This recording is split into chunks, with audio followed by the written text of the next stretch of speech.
Hello everyone.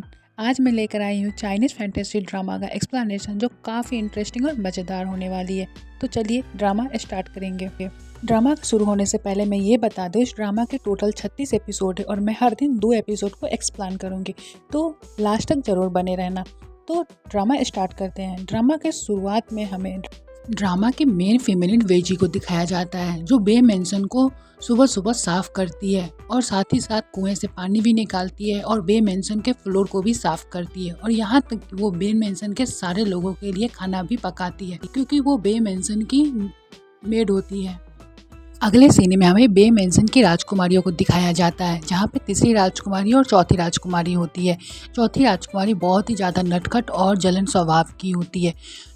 यहाँ पे ये लोग एज सेरेमनी में जाने की तैयारी कर रही होती है, लेकिन इन लोगों को कोई कपड़ा पसंद ही नहीं आता है। तभी तीसरी राजकुमारी को कहती है चौथी राजकुमारी, दीदी आप ही कुछ पसंद कर दो।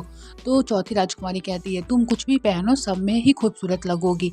और वहाँ पे सिलेक्शन करने के लिए हमें कपड़े से नहीं, हमारा टैलेंट से सिलेक्शन होगा। अब हमें बे मेंशन के मिनिस्टर को दिखाया जाता है, जहाँ पे तीसरी राजकुमारी और चौथी राजकुमारी आई होती है। लेकिन बे मेंशन के जो मिनिस्टर है वो सिर्फ अपने चौथी राजकुमारी से ही प्यार करते हैं, क्योंकि वो उनकी बहुत लाडली होती है, लेकिन तीसरी राजकुमारी से ज़्यादा प्यार नहीं करती है। इस वजह से कहीं ना कहीं तीसरी राजकुमारी के अंदर ये जलन की भावनाएं होती है।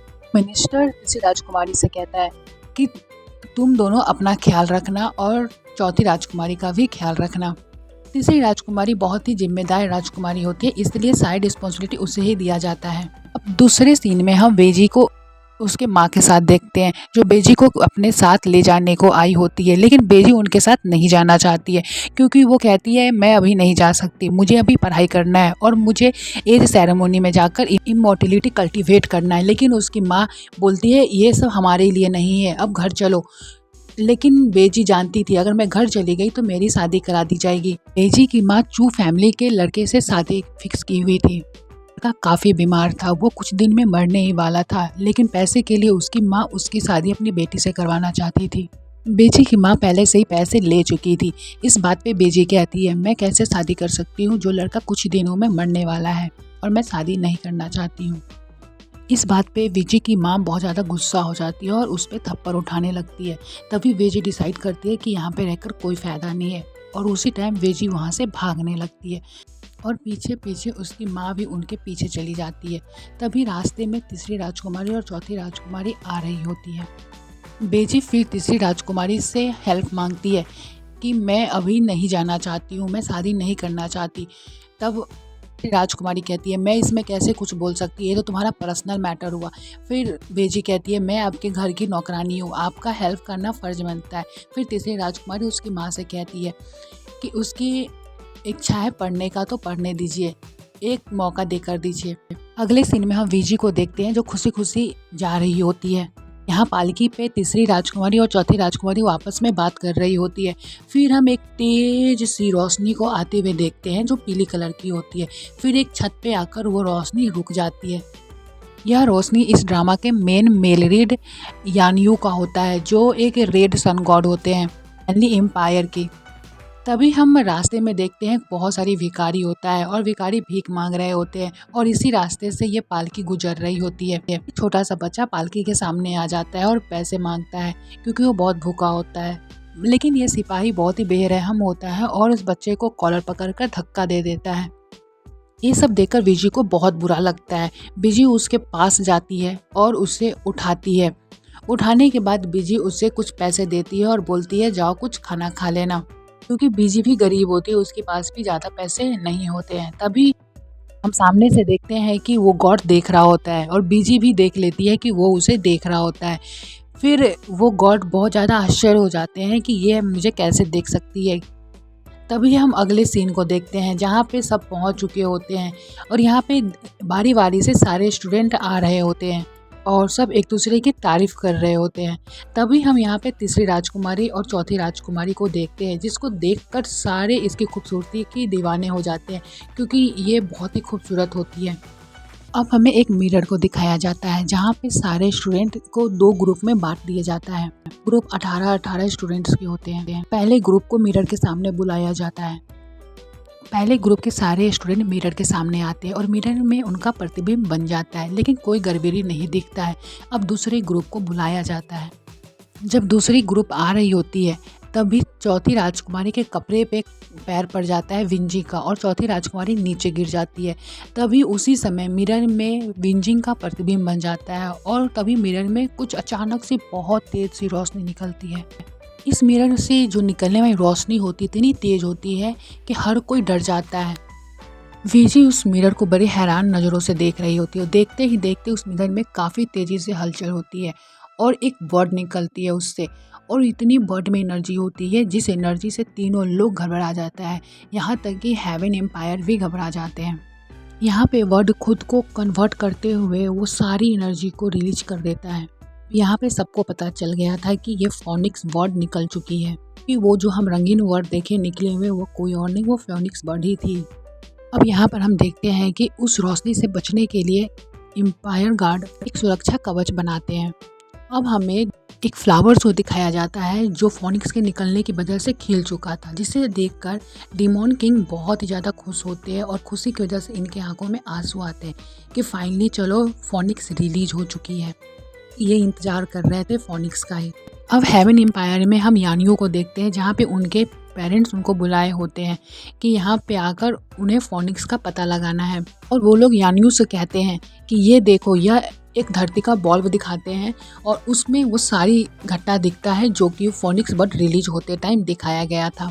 अब हम यहाँ देखते हैं कि फोनिक्स बर्ड रिलीज होने की वजह से हर कोई डर गया होता है और ये कहता है कि फोनिक्स रिलीज हो गया है। अब ये गार्ड ये कहता है कि फोनिक्स जो हमारा डिसेंडेंट है वो रिलीज हो गया है, और सारे सिपाही फोनिक्स के स्वागत करते हैं। यहाँ पे वेंजी बेचारी को कुछ पता ही नहीं था कि फोनिक्स है क्या, और ये सारे बातों को सुन रही होती है। अगले सीन में हमें ग्रेट एकेडमी को दिखाया जाता है जहाँ पे ये लोग खड़े होते हैं अपने सामान लेकर, लेकिन यहाँ पे जाने के लिए कोई भी किसी का सामान लेकर नहीं जा सकता है, खुद ही जाना है। फिर ये लोग जाते रहते हैं। तभी तीसरी राजकुमारी और चौथी राजकुमारी अपना सामान विंजी को दे देती है, वो विंजी की सर्वेंट होती है, और ये सब चले जाते हैं। अब अगले सीन में हमें ग्रेट एकेडमी का क्लासरूम दिखाया जाता है। यहाँ पे सारे स्टूडेंट इकट्ठे होते हैं और साथ ही साथ यहाँ का डीन भी इकट्ठा होता है। अब डीन अपना परिचय देते हैं और उसके बाद कहते हैं मैं तुम्हें टीच नहीं करने वाला हूँ। तभी यहाँ पे हमें मास्टर को दिखाया जाता है। मास्टर को देखकर बीजी सोचती है कहीं तो इसे देखा हुआ है, फिर उसे फ्लैश में याद आती है कि इसे कहाँ देखा था। फिर हम प्रेजेंट का सीन देखते हैं जहाँ पे मास्टर गुजर रहे होते हैं और सारे बच्चे ये कहते हैं कि इतने कम उम्र का स्टूडेंट है और ये हमें पढ़ाएंगे, अगर ये हमें पढ़ाएंगे तो फिर लड़कियाँ कैसे बढ़ पाएंगे इनसे, और सारे बच्चे हंसने लगते हैं। तभी टीचर सबको टीच करने के लिए इन लोगों को एक स्टिक से मारने लगते हैं। वो स्टिक जादुई होता है जो मोटे बच्चे के ऊपर चला जाता है। वो स्टिक एक छोटे बच्चे के पीछे जाकर लगता है और बच्चा काफ़ी बचने की कोशिश करता है और तब तक वो स्टिक उसको सताता है जब तक वो खुद की गलती ना मान लो। अब हमें बाहर का सीन दिखाया जाता है जहाँ पे डीन मास्टर से कह रहे होते हैं हमें खुशी होगी अगर आप यहाँ पे रहेंगे। मास्टर कहते हैं ये तो हमारे लिए भी खुशी की बात है, यहाँ पे जो काम से आया हूँ वो मैं कर कर ही जाऊँगा, मुझे यहाँ पे फोनिक्स को ढूंढना है। तभी अगले दिन का सीन दिखाया जाता है। यहाँ पे सभी मज़े से सो रहे होते हैं और मास्टर बाहर आकर सबको कहते हैं चलो बाहर इकट्ठा हो। वैसे ही सारे बच्चे जल्दी जल्दी उठ जाते हैं। यहाँ पे बच्चे सब एक दूसरे से टकराते टकराते आते हैं क्योंकि सारे बच्चे नींद में होते, इतनी सुबह उठने की आदत नहीं होती है। फिर मास्टर सभी को इमोर्टलिटी का नियम बताते हैं, जैसे कि खुद के बॉडी को स्ट्रेट रखना, हमेशा एनर्जेटिक रहना और नीट क्लीन रहना। एनर्जेटिक रहोगे तभी इमॉर्टलिटी सीख पाओगे, नहीं तो कभी नहीं सीख पाओगे। अब मास्टर के द्वारा फैलाई हुई एनर्जी सारे स्टूडेंट के ऊपर गिर जाती है और सारे स्टूडेंट वहीं पे रुक जाते हैं। एनर्जी स्टूडेंट को एक अवस्था में रहने के लिए होता है जिससे स्टूडेंट इस ईगर्ट एकेडमी की शिष्टाचार को सीख सके। बच्चे इस एनर्जी को संभाल नहीं पाते हैं और बहुत ही कोशिश करते हैं संभालने की। अब इसी पोजीशन में उन्हें रहना था। तीसरी राजकुमारी बहुत ही ज़्यादा स्किलफुल होती है और ऐसे ही रहती है। तभी मास्टर एक जादुई अगरबत्ती लाते हैं और उस जादुई अगरबत्ती को एक टाइमर के रूप में यूज करवाते हैं और बोलते हैं कि जब तक अगरबत्ती नहीं बुझेगी तब तक तुम सबको ऐसे ही एक पोजीशन पे रहना होगा। ये भी बताते हैं कि यहाँ पे कोई भी कुछ भी नहीं है, यहाँ पे सिर्फ हर कोई एक स्टूडेंट ही है। यहाँ पे ना कोई सर्वेंट है और ना कोई मालिक है, जो भी है सिर्फ स्टूडेंट है और यहाँ पे हर किसी को इस एकेडमी की रेगुलेशन को फॉलो करना होगा। हम देखते हैं कि सारे स्टूडेंट बहुत ही ज़्यादा थक चुके होते हैं। तभी स्टूडेंट कहते हैं ये इमोर्टलिटी तो बहुत ही महंगा पड़ गया। बात ही कर रहे होते हैं तभी टीचर अंदर आता है। टीचर सारे स्टूडेंट को देखकर कहते हैं चलो आज के लिए ख़त्म इतना, अब जो किताब रखा है उससे पढ़ाई करो, और टीचर यहाँ से चले जाते हैं।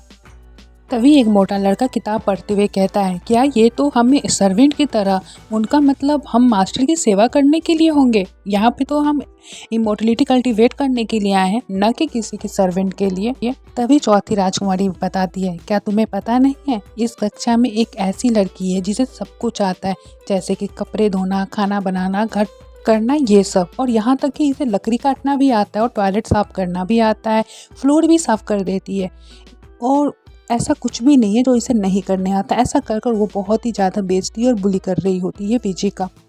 तीसरी राजकुमारी उसे रोकती है लेकिन वो रुकती नहीं है क्योंकि वो बहुत ही ज़्यादा जिद्दी होती है।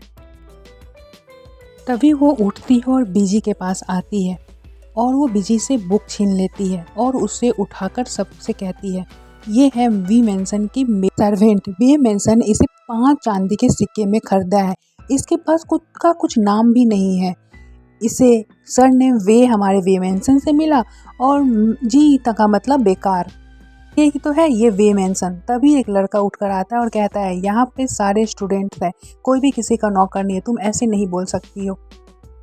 तभी चौथी राजकुमारी उस लड़के से बहस करने लगती है। लड़का मिंग किताब पढ़ता है और कहता है हमारे एकेडमी का लास्ट रूल ये है कि कोई भी किसी लड़की को बुली करेगा तो वो इस एकेडमी से निकाला जाएगा। तभी वो लड़की किताब फेंक कर चली जाती है। विजय को बहुत ही बुरा लगता है। अब हमें डिमॉन लोक को दिखाया जाता है जहाँ पे डिमॉन किंग और उनके साथी होते हैं। तभी डिमॉन किंग अपनी शक्ति से एक पत्ती बनाता है और उसमें अपनी आंखें की शक्ति डाल देती है। फिर उस पत्ती को इग्रेट एकेडमी में भेज देता है जिससे इग्रेट एकेडमी में होने वाले सारी एक्टिविटी का खबर रखे। अब हमें ग्रेट एकेडमी का सीन दिखाया जाता है जहाँ पे वीजी काम करके जा रही होती है तो पेड़ पे कुछ आहट दिख सुनती है और कहती है ये ग्रेट एकेडमी भूतिया है, सच में यहाँ पे बहुत सारी नेगेटिव एनर्जी का महसूस होता है। ये सारी एक्टिविटी यहाँ से बैठे हुए डेमन देख रहा था। अब हम उस मोटा लड़का को देखते हैं जो बेजी से कहता है तुम इतना सारा काम करती हो, मुझे तुम्हें देखकर बहुत ही बुरा लगता है, तुम इतना सारा काम अकेले ही क्यों करती हो, कहती तुम दूर रहो। अब हम मास्टर यानयू को देखते हैं जो सारे 18 स्टूडेंट के एडमिशन प्लेट्स को देख रहे होते हैं, की कोशिश कर रहे होते हैं देखने की कि इसमें वोनिक्स कौन हो सकती है। तभी हम बाहर बीजी को देखते हैं जो मास्टर के कमरे के पास आकर कमरे को नॉक करती है। मास्टर इस नॉक को सुनते हैं लेकिन कुछ रिस्पॉन्स नहीं करते क्योंकि उन्हें पता होता है कि उन्होंने एक सुरक्षा कवच लगा रखा है गेट पे, कोई अंदर नहीं आ सकता है। लेकिन बार बार दरवाज़ा खटखटाने के बाद भी कोई रिस्पांस न आने पर वीजी अंदर चली जाती है। ये देखकर मास्टर उन सारे एडमिशन प्लेट को मिटा देते हैं। वीजी मास्टर से कहती है मैं आपके लिए कपड़े लेकर आई हूँ। वो कपड़े लेकर मास्टर के पास चली जाती है तो मास्टर पूछते हैं तुम अंदर कैसे आई, तो वीजी कहती है बाहर से गेट से आई मैं। तो मास्टर कहते हैं गेट से तुम कैसे आई, तो वो बोलती है कि गेट खुला हुआ था तो मैं अंदर आ गई। लेकिन फिर भी मास्टर इन सवालों को बार बार पूछता है क्योंकि उसे डाउट होता है कि लड़की में कुछ तो एनर्जी है जिस वजह से ये हमारी शक्ति को तोड़ दी। फिर मास्टर धीरे धीरे उसके करीब जाते हैं और पूछते हैं चलो बताओ तुम्हारा नाम क्या है, तो अपना नाम बीजी बताती है और फिर मास्टर बोलते हैं अपना हाथ दिखाना। जैसे ही बीजी उसे देखती है तभी मास्टर को फ्लैश में कुछ दिखाई देता है जहाँ पे बीजी दुल्हन बनी होती है और आसपास में काफ़ी लड़ाई हो रही होती है और तभी तलवार आकर किसी के सीने में लगती है और उस टाइम तब हम देखते हैं मास्टर के सीने में अचानक से बहुत तेज़ दर्द होने लगती है जिसे देखकर बीजी कहती है मास्टर आप ठीक तो है, क्योंकि वो घबरा गई होती है और मास्टर उसका हाथ पकड़ लेते हैं और यह एपिसोड यहीं पे खत्म हो जाता है। नेक्स्ट एपिसोड के लिए please subscribe. Thanks for watching.